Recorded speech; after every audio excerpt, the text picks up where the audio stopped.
اللہ وبرکاتہ۔ الحمد للہ وکفى وسلام علی عباده الذین اصطفى ما بعد۔ اعوذ باللہ من الشیطان الرجیم، بسم اللہ الرحمن الرحیم۔ الربانیون والاحبار بما استحفظوا من کتاب اللہ۔ وقال النبي صلى الله عليه وسلم يشفع يوم القيامة ثلاث: الأنبياء ثم العلماء ثم الشهداء، أو كما قال عليه الصلاة والسلام ونحن على ذلك لمن الشاهدين والشاكرين والحمد لله رب العالمين۔ معزز و مکرم و محترم دائس پر تشریف فرما علماء و حفاظ و شعراء کرام، میں بہت ہی شکر گزار ہوں ان تمام کا کہ انہوں نے اپنے قیمتی وقت کو نکال کر اس شدت کی دھوپ میں بیٹھے ہوئے، یہ محبت کی علامت ہے۔ یقیناً آپ کا بیٹھنا یہ اجر سے خالی نہیں ہے، اور جتنے بھی سامعین آئے، جتنے بھی بچے کے گھر سے ان کے تمام اعزاء اور اقارب تشریف لے کر آئے، میں ان کو بھی دل کی عمیق گہرائیوں سے مبارکباد پیش کرتا ہوں، اور میں اپنے آپ کو سب سے زیادہ خوش نصیب اس معنی کر سمجھتا ہوں کہ الحمدللہ ثم الحمدللہ آج کے اس منچ پر ہمارے والد محترم حضرت حافظ مرحوم الحق صاحب، جن کی دعاؤں اور کاوشوں کا نتیجہ، جن کی بدولت اور یقیناً یہ رمق ہمارے دادا محترم مرحوم حامد علی صاحب، جن کی آرزو اور تمناؤں کا نتیجہ ہے، جو ان کی خواہشیں تھیں، اللہ نے آج ان تمام آرزوؤں کو اور ان کی تمام خواہشات کو پورا کیا ہے، اور مجھے اللہ کی ذات سے قوی امید ہے کہ وہ اپنی قبر میں سکون محسوس کر رہے ہوں گے اور اس منظر کو بھی دیکھ رہے ہیں، اور بڑے ہی خوش نصیب ہیں وہ والدین جس کے بچے نے آج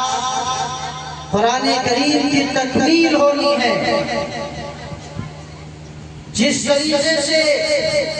ہم اور آپ یہاں پر جمع ہو کر اس منظر کو دیکھنے کے لیے آئے، اور ہر ایک کے دل کے اندر ایک خوشی ہے، ایک خوشی کی لہر بڑھ رہی ہے کہ وہ منظر کب آئے گا کہ جب ہمارے بھتیجے پر، جب ہمارے لڑکے پر، جب ہمارے پوتے پر، جب ہمارے نواسے پر، جب ہمارے بھانے پر، جب ہمارے بھائی کے سر کے اوپر دستار فضیلت رکھی جائے گی، اور یہ وہی عظیم سنت ہے جو رسول پاک علیہ السلام جب اپنے صحابہ کو کسی عظیم کام کے لیے اور بڑے مقصد کے لیے روانہ کرتے تھے تو آپ ان کے سروں پر دستار باندھا تھا، اور آج اسی کی نقل انشاءاللہ آپ کے مابین پیش کی جائے گی۔ میں نے آپ کے سامنے قرآن مقدس کی ایک آیت اور ایک حدیث پڑھی، میں چند منٹوں کے اندر، چونکہ وقت کی قلت اس بات کی اجازت نہیں دیتی کہ میں آپ کے سامنے ان حدیث کے زمروں میں اور قرآن کی آیات کے زمروں میں مفصل گفتگو کر سکتا. چند منٹوں کے اندر میں آپ کے سامنے بات پیش کرنا چاہتا ہوں. یہ مقام، یہ مرتبہ جو اللہ تبارک و تعالیٰ نے ان حفاظ کو، علماء کو دیا ہے، یہ رب العالمین نے ان کو وہ مقام اور مرتبہ دیا کہ کائنات میں اس سے زیادہ عزت و رفعت والی کوئی چیز نہیں. چونکہ اللہ نے ان کو ایک عظیم کام سپرد کیا ہے. میں آپ کے سامنے مثال کے ذریعے سے اس بات کو سمجھانے کی کوشش کرتا ہوں. جیسے کہ وقت کا جب کوئی ایک پرائم منسٹر بنتا ہے، جس کو ہم وزیر اعظم کہتے ہیں، یا اپنے ملک کا بادشاہ، تو ایک اپوائنٹمنٹ کو دیتا ہے، ایک آواز لگاتا ہے اور یہ کہتا ہے کہ ہم اس ملک کی حفاظت کریں. اب آپ بتائیے کیا وہ بادشاہ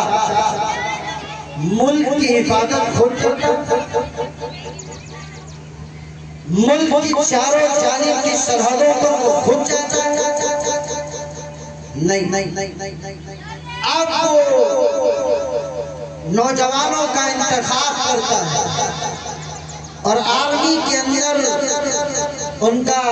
داخلہ ہوتا ہے، وہ شامل ہوتے ہیں. جن کی صحت، جن کی غذا،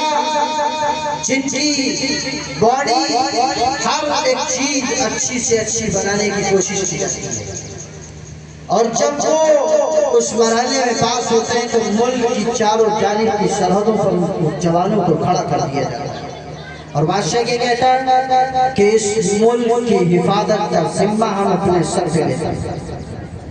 تو اس نے ایک آرمی تیار کی. اسی طریقے سے جو رب العالمین نے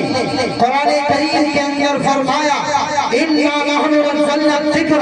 وَإِنَّا لَهُ لَحَافِظُونَ. ہم اس قرآن کی حفاظت کریں گے. ہم نے اس قرآن کو اتارا ہے، اس کے ایک ایک حرف کی، حرکات و سکنات کی، مقدار کی، معنی کی، مفاہیم کی، تفسیر کی، ایک ایک شے کی، ایک ایک چیز کی حفاظت ہوگی. وہ ہم حفاظت کس طریقے سے کریں گے؟ اللہ تبارک و تعالیٰ نے قرآن کریم کے اگلے حصوں کے اندر، ان آیات کے اندر اللہ تبارک و تعالیٰ نے جو اپنے ذمہ حفاظت کا وعدہ لیتا ہے اس کو بیان کرتا ہے. الربانیون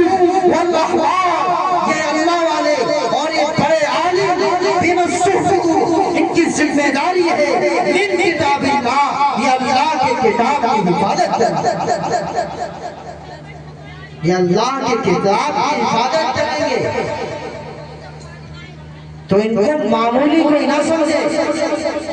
جو آپ کی زمانوں کے اندر جو ان کو تنگ نظری سے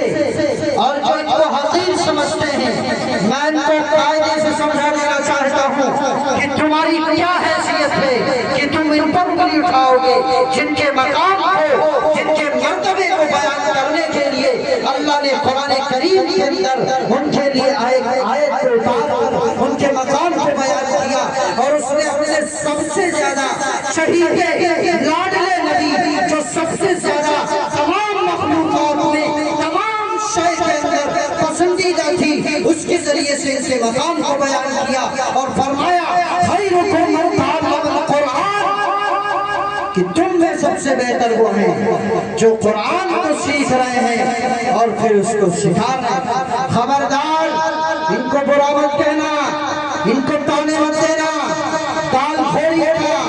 ان کو کوئی آپ کی ضرورت نہیں ہے کہ آپ ان کو چھوڑ دے دیں یا آپ کی یہ سہاروں کے محتاج ہیں. نہیں، جب یہ اللہ کی آرمی ہے تو ان کو اللہ بہتر سے بہتر غذائیں کھلائے گا. ان کا دنیا میں بھی مقام اعلیٰ ہوگا اور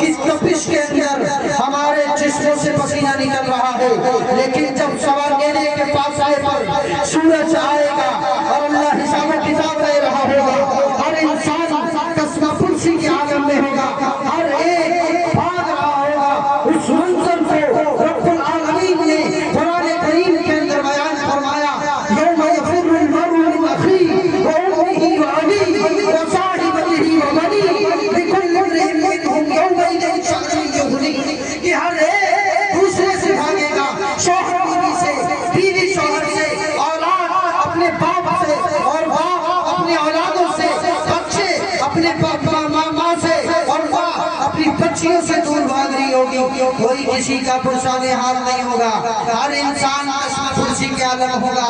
یہاں تک کہ نبی بھی پکاریں گے، یا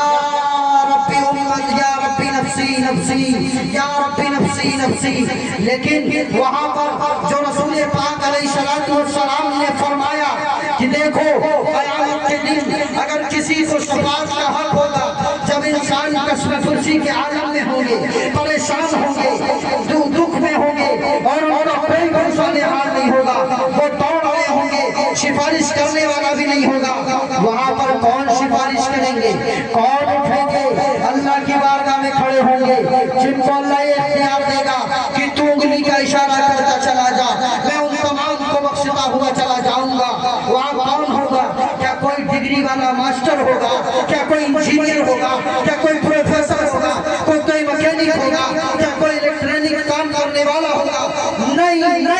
یہ سارے کے سارے عہدے آپ کو مبارک، آپ کو مبارک، یہ سب رکھے رہ جائیں گے، آپ کی آنکھیں بند، آپ کا مرتبہ، آپ کا مقام، آپ کی حیثیت ختم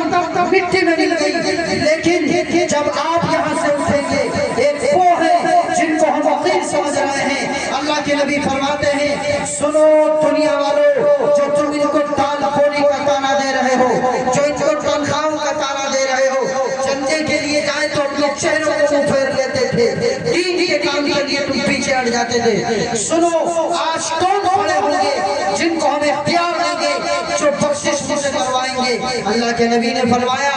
یشفع یوم القیامت ثلاث، تین طرح کے لوگ، تین طرح کے لوگ کون ہوں گے؟ پہلا فرمایا الانبیاء، نبیوں کی جماعت ہوگی جو اللہ کی بارگاہ میں سفارش کرے گا، پھر فرمایا ثم العلماء، پھر علماء ہوں گے، حفاظ ہوں گے، قراء ہوں گے، یہ بخشش کروائیں گے۔ اب آپ بتائیے، کیا جو ان سے محبت کرتے ہیں یہ ان کو بھول جائیں گے؟ یہ اپنے چچا کو، اپنے ماموں کو، اپنے خالوں کو، اپنے ابا کو، اپنے دادا کو، اپنے نانا کو، جب قسمہ پرسی کے عالم میں ہمیں ان کو بھول سکتے ہیں؟ لیکن یہ بھی یاد رکھو، یہ ہر ایک کی سفارش نہیں کروائیں گے، کہ جو بھی ہو سوچتا رہے سفارش ہو جائے گی، نا بابا نا، یہ بالکل آپ اپنے خیال سے نکال لیجیے۔ بہت سے لوگوں کو ہوتا ہے ہمارا لڑکا تو بن گیا، اور جو بھی ہو گھر میں سب کی بخشش ہو جائے گی۔ جو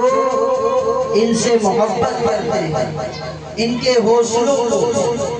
بڑھاتے ہیں، ان کی بخشش ہوگی، لیکن جس نے آ کر جب یہ چلے تھے اور ان کے باپ کے پاس پہنچ کر کہا ہوگا کہ کہاں ڈال دیے بچے کو،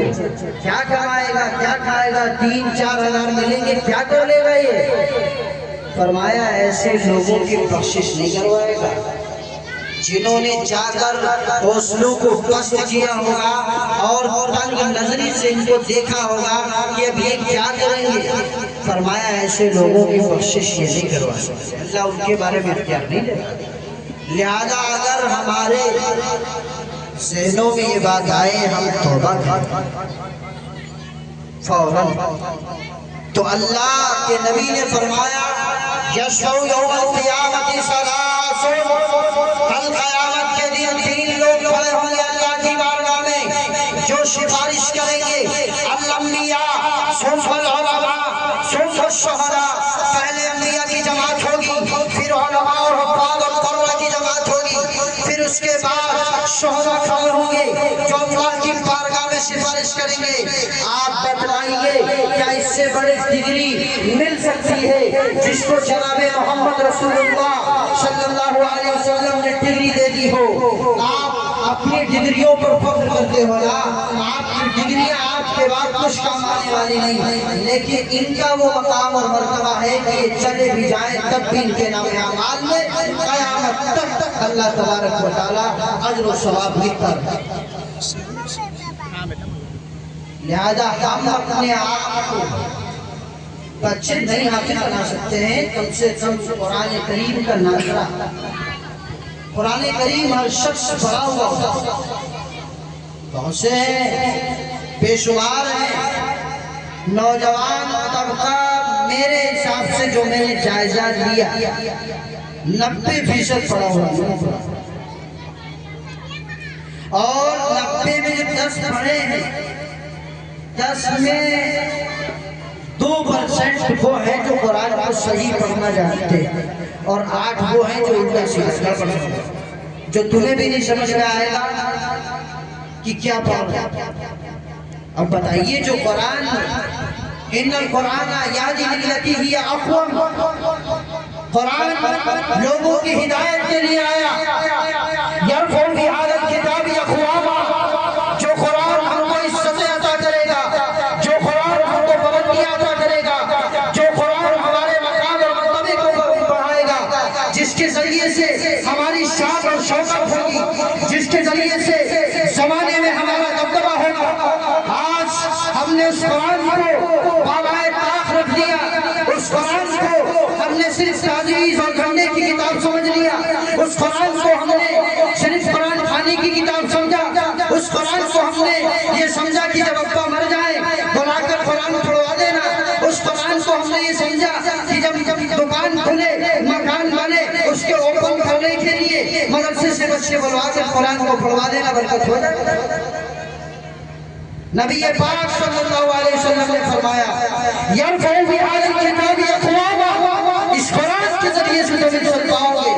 وَيَضَعُ بِهِ آخَرِينَ، اور قرآن کو چھوڑو گے آپ ذلیل ہو گے۔ آج بنیادی وجہوں میں جو ہے جو انسان کہہ رہا ہے یوگی مودی ان سے پریشان، ہاں بابا ان سے پریشان ہونے کی ضرورت کیوں؟ آپ اپنے آپ کو قرآن سے جوڑیے، پھر دیکھیے آپ کا کیا مقام ہوتا ہے، کیا مرتبہ ہوتا ہے، کیا آپ کا دبدبہ ہوگا، کیا آپ کی حیثیت ہوگی۔ آپ کبھی ہم غور نہیں کرتے، لکڑی دیکھو ادھر لگی ہوئی ہے، ادھر لکڑی، ان کی کوئی حیثیت ہے؟ جل رہی ہے، جل ہے کوئی، لیکن جب یہی لکڑی رہل بن جائے اس کو ڈال دیں گے کپڑا میں پہنے ہوئے ہوں، ابھی اتار کر زمین میں ڈالیں گے، کہیں ڈالیں گے، اٹھا کر پٹک دیں گے، پانی کو پھینک دیں گے، نالی میں کہیں پھینک سکتے ہیں، لیکن جب اس کا جزدان بنا قرآن سے مشق کر دیں، جوڑ دیں، قرآن رکھ دیں، پھر اس کے کپڑے کو پیر کے نیچے لائیں گے، اس کے پانی کو پھینکیں گے نالی میں نہیں، کیوں؟ قرآن سے جڑ گیا۔ تو جب ان کا مقام بڑھ سکتا ہے اور جن کے لیے قرآن ہو وہ جڑیں گے، کیا ان کا مقام نہیں بڑھے گا؟ ہم اور آپ دماغ سے سوچیں نہیں بڑھے گا، لہذا ہم سوچیں، آپ کو اپنے ذہن کو اپنی سوچ کو ڈیوائیڈ کریں، بدلیں، لے کر آئیں، لہذا وقت بھی ہو رہا ہے ورنہ گفتگو میں آپ کو سامنے کرتا۔ اللہ تعالیٰ ہم سب کو کہنے سننے سے زیادہ عمل کی توفیق عمل فرمائے۔ وآخر دعوانا الحمدللہ رب العالمین۔